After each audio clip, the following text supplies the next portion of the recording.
आपकी मदद करेगा कि किस तरीके से आप अपने उससे हम परिचित हैं से 20% या 10%।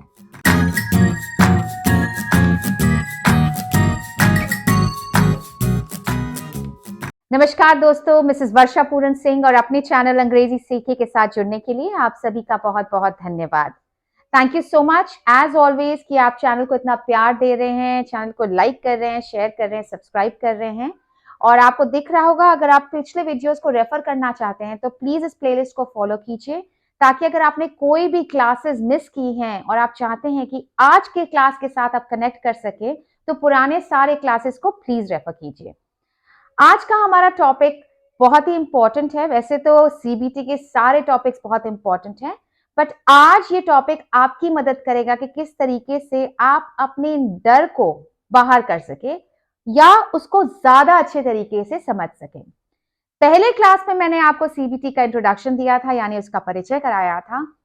दूसरे में आपको मैंने ये समझाया था कि किस तरीके से थ्रू डिफरेंट टेस्ट यानी डिफरेंट जांचों की वजह से उनकी मदद से आप ये डिस्टिंग्विश या पहचान सकते हैं, इसकी पहचान कर सकते हैं कि आपको प्रॉब्लम सोची जा रही है, आप महसूस कर रहे हैं कि जेन्युइनली वो प्रॉब्लम आपके शरीर में या दिमाग में है। आज हम समझेंगे कि ये जो साइकोलॉजिकल दिमागी प्रॉब्लम्स होती हैं वो क्या होती हैं, और क्या आपके दिमाग में कभी ऐसा आता है कि कहीं मैं पागलपन की तरफ तो नहीं बढ़ रहा। कितनी बार ऐसा होता है कि आपके जान पहचान में, जैसे मुझे याद है कि जब मैं कॉलेज में थी तो मेरी एक दोस्त थी जिसकी मम्मी को थोड़ी साइकोलॉजिकल प्रॉब्लम थी। वो चीजें उठाकर फेंकती थी, अपने आप को मारती थी, और मुझे उनको देखकर ऐसा लगता था कि जब कोई ऐसा बिहेवियर करता है तो क्या वो पागलपन की तरफ बढ़ रहा है। तो ये थॉट्स, ये विचार हर किसी के दिमाग में आते होंगे, स्पेशली वो जो इस प्रॉब्लम से जूझ रहे हैं। और दोस्तों, एक बहुत ही महत्वपूर्ण, बहुत ही इंपॉर्टेंट बात, अगर आप जेन्युइनली चाहते हैं कि आप इस प्रॉब्लम से निकले तो प्लीज, सीबीटी गारंटी करता है कि वो 100% आपको इस प्रॉब्लम से बाहर निकालेगा। पर सबसे इंपॉर्टेंट चीज है कि आपको उसकी क्लासेस रेगुलरली फॉलो करनी होती हैं। अगर आपको ऐसा लगे कि आप एक क्लास को नहीं समझ रहे तो उसको वीडियो को बार बार देखिए। इंटरनेट पे भी बहुत कंटेंट अवेलेबल है जिसको आप पढ़ सकते हैं, ताकि आपको उनकी प्रॉब्लम्स की जानकारी हो। तो आज हम समझेंगे कि ये जो हम सोचते हैं कि कहीं हम पागलपन की तरफ तो नहीं बढ़ रहे, ये क्या होता है और एक्चुअल प्रॉब्लम क्या होता है। तो हमारी साइकोलॉजिकल प्रॉब्लम्स जो होती हैं वो दो हिस्सों में बटी हुई हैं। पहला जिसे हम कहते हैं न्यूरोसिस, और दूसरा जिसे हम कहते हैं साइकोसिस। न्यूरोसिस क्या होता है? जब हम कहते हैं कि हमारे जिस प्रॉब्लम के बारे में हम जानते हैं उससे हम परिचित है, इनसाइट्स आर प्रेजेंट। इनसाइट्स यानी जिस चीज के बारे में हम जानते हैं, हमें उसकी जानकारी है, थोड़ा बहुत हमें प्रॉब्लम के बारे में पता है। फॉर एग्जाम्पल, मान लीजिए मैं कहना चाह रही हूँ कि मेरा मूड हमेशा बहुत ही ज्यादा इरिटेटेड रहता है, मैं बहुत लो फील करती हूँ या मुझे बहुत घबराहट होती है, मैं इस चीज से बाहर निकलना चाहता हूँ या चाहती हूँ। खाना देख के मुझे खाने का मन करता है, बट मुझे घबराहट होती है कि कहीं मैंने ज्यादा खा लिया, मुझे पेट की प्रॉब्लम तो नहीं हो जाएगी। पर डॉक्टर साहब, मैं इससे बाहर निकलना चाहता हूँ। या आप अपने परिवार वालों से कहते हैं कि मुझे इस प्रॉब्लम से बाहर निकलना है, या वर्षा मैम आप मुझे मदद कीजिए कि मैं इस प्रॉब्लम से बाहर निकलूं। तो घबराइए नहीं, आप बिल्कुल सेफ जोन में हैं। जब आपको इस चीज का पता है, ये इनसाइट्स आपके पास हैं, आप जानते हैं कि प्रॉब्लम क्या है और आप उससे बाहर निकलना चाहते हैं, तो वो सारा न्यूरोसिस के अंदर आता है। और अगर आपको जानकारी नहीं है कि आपके साथ क्या हो रहा है, इसको डॉक्टर ट्रीट करते हैं मेडिकल साइंस के थ्रू, जहां आपको पता ही नहीं है कि व्हाट आर दी इनसाइट्स, वो प्रेजेंट ही नहीं है, दे आर मिसिंग, वो यहाँ है ही नहीं, आप अनअवेयर ऑफ द प्रॉब्लम है, यानी प्रॉब्लम यानी समस्या से परिचित ही नहीं है, पागल किरपन की तरफ बढ़ रहे हैं, तो वो साइकोसिस के अंदर आता है। एक बहुत ही इंपॉर्टेंट बात दोस्तों, इंडिया में सर्वेस होते रहते हैं, वर्ल्ड में सर्वेस होते रहते हैं, और मेडिकल साइंस ये कहता है कि न्यूरोसिस हमारे, मान लीजिए अगर जो जनता हमारी है उसमें से सिर्फ 80 से 90% हैं वो न्यूरोसिस की प्रॉब्लम से जूझते हैं, और बाकी जो भी मेंटल प्रॉब्लम्स होती हैं 10 से 20% या 10% वो साइकोसिस होती हैं। तो जो भी दिमागी, जो भी साइकोलॉजिकल प्रॉब्लम्स हैं, अक्सर ज्यादा न्यूरोसिस की तरफ होती हैं, और जो 10 से 20% होती हैं वो साइकोसिस की तरफ होती हैं, जहां आपको ऐसा लगता है कि लोग जो हैं वो पागलपन की तरफ बढ़ चुके हैं, उनको मेडिकल ट्रीटमेंट की जरूरत है। ये भी क्योर किया जा सकता है, बट यहाँ प्रॉब्लम तब आती है अगर ट्रीटमेंट सही नहीं दिया गया हो। अगर ट्रीटमेंट सही नहीं दिया गया हो तो ये क्योरेबल नहीं होता है। तो सबसे पहला डिफरेंस अपने दिमाग में अगर आपको क्लियर करना है कि मुझे जो प्रॉब्लम है कहीं वो दिमागी ऐसा तो नहीं है जो मेरे को पागलपन की तरफ बढ़ा रहा है, विच इज साइकोसिस, या वो न्यूरोसिस से रिलेटेड है, जो कि नॉर्मली जिसके पास भी ये प्रॉब्लम, जिसको भी ये साइकोलॉजिकल प्रॉब्लम है, 80 से 90% जनता को यही प्रॉब्लम होती है साइकोलॉजिकल में, और मुझे पता है कि प्रॉब्लम क्या है और वो न्यूरोसिस के अंदर है। आइए, अगला सवाल आपके दिमाग में ये आ रहा होगा, मैम आपने ये तो बता दिया कि चलो ये न्यूरोसिस है और ये साइकोसिस का डिफरेंस है जो प्रॉब्लम मैं फेस कर रहा हूं, पर क्या ये ट्रीटेबल है? ऐसा तो नहीं कि आप कह तो दे रही हैं कि 80 से 90% जनता इसको सफर करती हैं अगर साइकोलॉजिकल प्रॉब्लम है, बट क्या ये ट्रीटेबल है या नहीं है? आइए इसको समझते हैं। तो दोस्तों, जैसे मैंने अभी आपको पहला तो डिफरेंस समझाया न्यूरोसिस और साइकोसिस के बीच में, कि पहले तो इसमें जानकारी प्रेजेंट होती है और इसमें मिसिंग होती है। अब मैं कह रही थी कि मान लीजिए आप ये पूछते हैं कि क्या ये ट्रीटमेंट इजी है या डिफिकल्ट है या इसका इलाज है कि नहीं है? बिल्कुल है।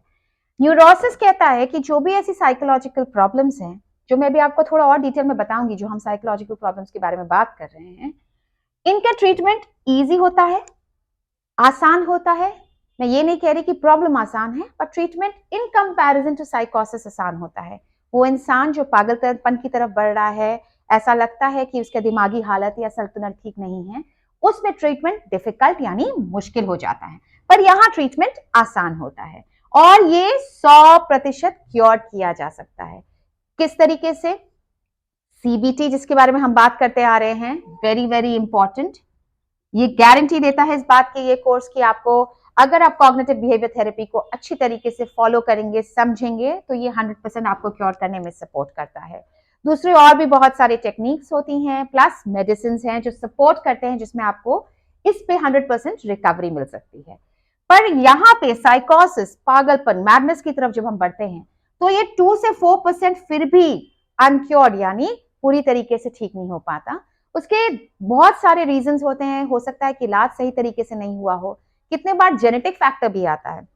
मैं भी पहले किसी फैमिली मेंबर में प्रॉब्लम था, मैं फैमिली मेंबर की बात कर रही हूँ, आपकी फैमिली लाइन में पेरेंट्स हो गए, ग्रैंड पेरेंट्स हो गए, किसी भी ब्लड लाइन में अगर प्रॉब्लम हो तो कितने बार ये जेनेटिक भी होता है, या कोई इंस्टेंसेस है जिसकी वजह से ये प्रॉब्लम आई हो। तो यहाँ पे अगर इलाज वो सही तरीके से ना किया जाए तो वो अनक्योर्ड रहता है 2 से 4%। यहाँ पे जैसे मैंने कहा, इलाज इजी है। न्यूरोसिस के प्रॉब्लम में कभी भी हॉस्पिटलाइजेशन रिक्वायर नहीं होता। कोई डॉक्टर आपको ये नहीं कहेगा कि आपको ये प्रॉब्लम्स है न्यूरोसिस के अंदर जो लिस्टेड है, तो आप एडमिट हो जाइए। जी नहीं, बिल्कुल भी नहीं। ये आराम से अच्छी तरीके से घर बैठे ट्रीट किया जा सकता है with the help of different therapies, counselling sessions, also through CBT and different small medications that are required, जो लॉन्ग रन में बंद भी हो जाती हैं। पर यहाँ पे जब कोई पागल हो जाता है तो यहाँ हॉस्पिटलाइजेशन ऑलमोस्ट कंपलसरी हो जाती है, बिकॉज इसको आप आम जनता के साथ उस इंसान को रख नहीं सकते, क्योंकि या तो वो अपने आप को हानि पहुंचाता है या दूसरों को हानि पहुंचाता है। तो ये कुछ मेजर डिफरेंसेस हैं जो मैं आपको न्यूरोसिस और साइकोसिस के बारे में समझा रही हूँ। वैसे मेडिकल साइंस के थ्रू अगर आप इसे समझने की कोशिश करेंगे तो ये बहुत डिटेल में आपको ये भी समझाता है कि किस तरीके से आपका जो ब्रेन है उसमें बहुत सारी कड़ियां जुड़ी हुई हैं, बहुत सारी नसें, बहुत सारी नर्व्स हैं जिसे हम कहते हैं इलेक्ट्रिक वायर्स, बहुत सारी वायर्स जुड़ी हुई हैं। वो वायर्स अलग अलग मैसेंजर्स हैं, उनके साथ एक अलग अलग मैसेंजर्स अटैच्ड है। मैसेंजर का मतलब जो आपके ब्रेन से एक तार दूसरी जगह पे एक मैसेज पहुंचाता है। जैसे फॉर एग्जाम्पल, मुझे अभी भूख लगी है, मुझे पता कैसे चलेगा? क्या मेरी मम्मा आके मुझे बताएंगे कि बेटा आपको भूख लगी है? जी नहीं। या मेरे हस्बैंड मुझे बताएंगे आपको खाना खाने की जरूरत है? बिल्कुल भी नहीं। आपका पेट में आपको पता चलता है कि आपका स्टमक एम्प्टी है, आपको भूख लगी, वो आपके दिमाग को सिग्नल देता है, आपका दिमाग आपको बताता है कि हाँ मुझे भूख लग रही, मुझे खाना खाना है। ये सारे मैसेजेस ब्रेन के थ्रू, सारी उथल पुथल जो भी थॉट्स आते हैं वो सारे ब्रेन के थ्रू आते हैं। बहुत लोग अक्सर मुझसे सवाल पूछते हैं कि ये जो न्यूरोसिस की प्रॉब्लम होती है, जो मैं सोचता हूँ कि मुझे घबराहट हो रही है, डिप्रेशन हो रही है, पेट में अजीब सा लग रहा है, एंजाइटी, घबराहट, पैनिक, फोबिया, किसी चीज को लेकर डर, अनईजीनेस, मूड स्विंग्स, इरिटेशन, कहीं ये जेनेटिक तो नहीं होते? यानी कहीं ये हेरिडिटरी तो नहीं, मेरे फैमिली में किसी को ये प्रॉब्लम तो नहीं जिसकी वजह से मुझे आई है? बिल्कुल भी नहीं। क्योंकि दोस्तों, हमारी जो शरीर में प्रॉब्लम्स आती हैं, जो मैं पिछले बार आपको बता रही थी कि मेडिकल टेस्ट के थ्रू पता चल सकता है, बट जब दिमाग जो थॉट्स उत्पन्न करता है, आप चीजें देखते हैं, आपके मम्मी पापा आपको चीजें सिखा सकते हैं बचपन में कि किस तरीके से खाना खाया जाता है, किस तरीके से बैठा जाता है, उठा जाता है, क्या पढ़ना चाहिए, क्या नहीं करना चाहिए, पर आपका दिमाग विचार वो थॉट्स को खुद ही पैदा करता है। वो थॉट्स आपके सिचुएशंस बेस्ड होते हैं, आपकी खुद के एक्सपीरियंस के ऊपर डिपेंड करते हैं, जिसकी वजह से आप वो थॉट्स को फॉर्म करते हैं और आपकी ब्रेन वो चीजों को कैप्चर करती है, एक इमेज बनाती है और बार बार आपको उन एपिसोड से रिलेटेड जब भी कुछ होता है तो वो थॉट्स दिमाग में आते हैं। तो इसलिए ये जेनेटिक नहीं होता, इसे आप जेनेटिक के साथ रिलेट ना करें कि फैमिली में किसी को इसलिए ये प्रॉब्लम होती है। आइए थोड़ा और डिटेल से समझते हैं कि न्यूरोसिस के अंदर जिस प्रॉब्लम के बारे में आप अभी तक बता रहे हैं उसमें क्या क्या कवर होता है। और जो लोग अभी जिस इस वीडियो के साथ जुड़े हैं, प्लीज चैनल को लाइक करना, शेयर करना, सब्सक्राइब करना मत भूलिए और सारे पुरानी वीडियोस को रेफर कीजिए ताकि आप आज के सेशन को ज्यादा अच्छी तरीके से समझ सकें। दोस्तों, अभी हमने न्यूरोसिस साइकोसिस के डिफरेंस को समझा है, बट हमारे लिए बहुत जरूरी है जानना कि ये न्यूरोसिस के अंदर जो मैं आपको कहना चाह रही हूँ कि हमारी जो प्रॉब्लम है वो न्यूरोसिस के अंदर आती है। क्या क्या कवर करते हैं इस चीजों के अंदर? सिंपल सा फंडा अगर ये बोले तो साइकोसिस में पागलपन, मैडनेस को हम हटा देते हैं। बाकी जो भी साइकोलॉजिकल प्रॉब्लम्स आती हैं वो सारी न्यूरोसिस के अंदर आती हैं। एग्जाम्पल, डिप्रेशन, उदासी रहना, जब भी आप हर बार परेशान रहते हैं, आपको कुछ अच्छा नहीं लगता, किसी से बात करने का मन नहीं करता, जिंदगी में शायद आपके पास सब कुछ है फिर भी आप बहुत डिप्रेस, बहुत उदास फील करते हैं। फोबिया यानी किसी भी चीज का डर हो सकता है, खाने का डर, लोगों से मिलने का डर, बाहर निकलने का डर, आप आसपास लोगों के साथ बैठ के बातें करने का डर, बहुत सारी चीजें, इंटरव्यू देने जाने में डर, जब भी आप किसी नए इंसान से मिलते हैं, अगर कोई आपसे कोई पर्टिकुलर क्वेश्चन पूछ ले तो आपको उसमें भी डर लगने लगे, पानी का डर, अलग अलग तरीकों का डर होता है, उसको हम फोबिया कहते हैं। एंग्जाइटी, घबराहट, कितनी बार ऐसा लगता है कि घबराहट हो रही है, जो मैंने आपको पहले वीडियो में भी बताया था, उसके पीछे का हमें रीजन नहीं पता कि क्यों हो रहा है, पसीना आ रहा है, ऐसा लग रहा है दिल की धड़कन तेज हो रही है, रीजन मुझे एसोसिएट नहीं कर पा रहा हूँ, लिंक नहीं कर पा रहा हूँ। पैनिक अटैक, पैनिक अटैक का मतलब क्या है? जब आपको ऐसा लगता है कि आपको बहुत डर लग रहा है और आपको लगता है आपको हार्ट अटैक आने वाला है, बट वो हार्ट अटैक नहीं है, वो घबराहट की वजह से आपको ये पैल्पिटेशन हो रही है, यानी आपकी नस बहुत तेजी से भाग रही है, दिल की धड़कन बहुत तेज भाग रही है, उसे हम पैनिक अटैक कहते हैं। ओवर थिंकिंग, जरूरत से ज्यादा सोचना, जब दिमाग आपका जरूरत से ज्यादा सोचता है, फॉर एग्जाम्पल, मुझे भूख लगी है, मुझे खाना खाना है, मैंने एक रोटी खाया बट मुझे और खाने का मन है, पर मेरे दिमाग में ये चल रहा है बहुत टाइम से कि मेरे पेट में शायद कैंसर हो चुका है और मैं सोच रहा हूँ कि कहीं ज्यादा खाने की वजह से तो नहीं हो रहा, ऐसा तो नहीं है कि मैं पता नहीं कर पा रहा, मुझे खाना नहीं खाना चाहिए। ये जब दिमाग ये सारी गुत्थियां उत्पन्न करता रहता है, जरूरत से ज्यादा सोचता है, उसे हम ओवर थिंकिंग कहते हैं। जरूरत से ज्यादा मत सोचिए, वीडियोस को देखते रहिए, चैनल को देखते रहिए, आप इस प्रॉब्लम से जरूर बाहर आएंगे। नेगेटिव थॉट्स, क्या मैं कभी इस प्रॉब्लम से बाहर आ पाऊंगा? ये पॉजिटिव थॉट है या नेगेटिव थॉट है? थॉट है।